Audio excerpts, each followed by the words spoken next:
Hello everyone, welcome to my channel. দেখো আজকের এই ক্লাসে আমরা আরও কিছু গুরুত্বপূর্ণ বাংলা বাক্য যা খুব সহজভাবে ইংলিশে ট্রান্সলেট করব। দেখো প্রথম থেকে অবশ্যই শেষ পর্যন্ত যদি আমরা একটু মন দিয়ে দেখার চেষ্টা করি তাহলে এই ক্লাসটা অবশ্যই থেকে কিছু শিখতে পারবো। ওকে, দেখো এখানে কি সে জোর করে এটা নিয়েছিল, তিনি জোর করে স্ত্রীর কাছ থেকে টাকা নিয়েছিলেন। দেখো প্রত্যেকবারে আমরা কি করছি না, এই যে জোর করে এই এক্সপ্রেশনটা আমরা দেখতে পাচ্ছি। এই এক্সপ্রেশনটা যখন আমরা বাক্যের ক্ষেত্রে দেখতে পাবো তখন কি করব না, বাই ফোর্স ব্যবহার করব। ওকে, বাই ফোর্স অর্থাৎ জোর করে। দেখো বাক্যগুলো ট্রান্সলেট করলে একটা বাক্য যদি আমরা ট্রান্সলেট করতে পারি তাহলে খুব সহজভাবে প্রত্যেকটা বুঝতে পারবো। দেখো বাক্যগুলো সে জোর করে এটা নিয়েছিল, তাহলে এখানে বাক্যর মধ্যে আমরা সাবজেক্ট খুঁজে বার করব। প্রথমে সে, হি, সে নিয়েছিল, সে নিয়েছিল এটা, সে নিয়েছিল এটা। আমরা বাংলার ক্ষেত্রে যখন আমরা ইংলিশের মতো করে ট্রান্সলেট করব তখন কি করব, প্রথমে সাবজেক্ট নিয়ে আসবো, তারপরে কিন্তু ভার্ব কোন শব্দের মধ্যে আছে সেটা দেখব, তারপরে কিন্তু অন্যান্য কিছু। দেখো তাহলে এখানে সে নিয়েছিল, নিয়েছিল নেওয়া, টেক, টেক মানে কি নেওয়া, কিন্তু নিয়েছিল টেক থেকে টুক হবে, পাস্ট টেন্সে। হি টুক, সে নিয়েছিল এটা, ইট। কেমনভাবে নিয়েছিল? জোর করে, বাই ফোর্স, বাই ফোর্স।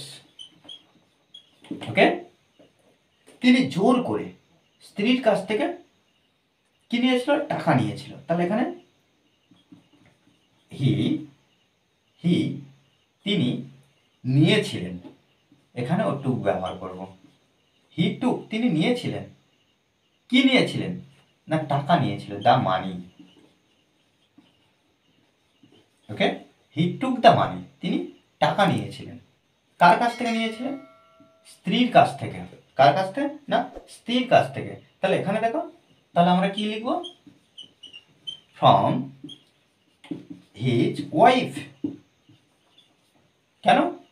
তার স্ত্রীর কাছ থেকে।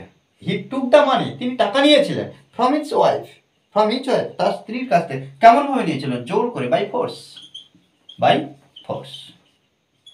ওকে, সে জোর করে প্রিয়ার কাছ থেকে পেনটি নিয়েছিল। দেখো সে জোর করে নিয়েছিল, তাহলে সে আমরা এখানে সি ব্যবহার করব, কারণ এখানে প্রিয়া আছে, তাহলে দুই বন্ধুর মধ্যে কোনো কিছু আদান প্রদান হচ্ছে, তাহলে নেওয়া হচ্ছে, তাহলে সি, সে কি করেছিল? নিয়েছিল। সি টুক, সি টুক, সে নিয়েছিল পেনটি, the pen. She took the pen, পেনটা নিয়েছিল কার কাছ থেকে? না প্রিয়ার কাছ থেকে। From Priya, from Priya, Priya. কেমন, কেন, কিভাবে নিয়েছিল? না by force, by force. Okay, Puja জোর করে গোলাপটি নিয়েছিল। পূজা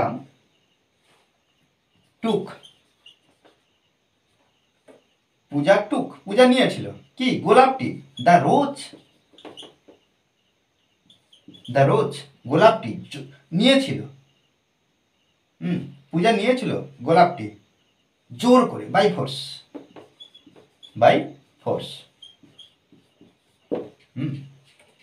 এখানে শুধুমাত্র কি কারোর কাছ থেকে নিয়েছিল কি এটা দেখতে পাচ্ছি না, এখানে কিন্তু সেরকম ভাবে কিছু নেই, কার কাছ থেকে নিয়েছিল বলা নেই। ওই জন্য কি করলাম, পূজা টুক, পূজা নিয়েছিল দ্য রোজ, গোলাপটি, বাই ফোর্স, জোর করে। ওকে, দেখো এইভাবে কিন্তু বিষয়গুলো আমাদের সুন্দরভাবে বুঝতে হবে, বুঝে সুন্দরভাবে ট্রান্সলেট করার চেষ্টা করতে হবে। কেন? কারণ আমাদের প্র্যাকটিস, প্র্যাকটিসের বিকল্প কিছু নেই, যত প্র্যাকটিস করবো ততই শিখবো। ওকে, আর ভিডিওটি যদি ভালো লাগে, একটু যদি উপকার হয়ে থাকে, অবশ্যই লাইক কমেন্ট শেয়ার, আর এখনও পর্যন্ত যারা সাবস্ক্রাইব করেনি চ্যানেলটি, অবশ্যই চ্যানেলটি সাবস্ক্রাইব করে পাশে থাকবেন। Okay, thanks for watching this video.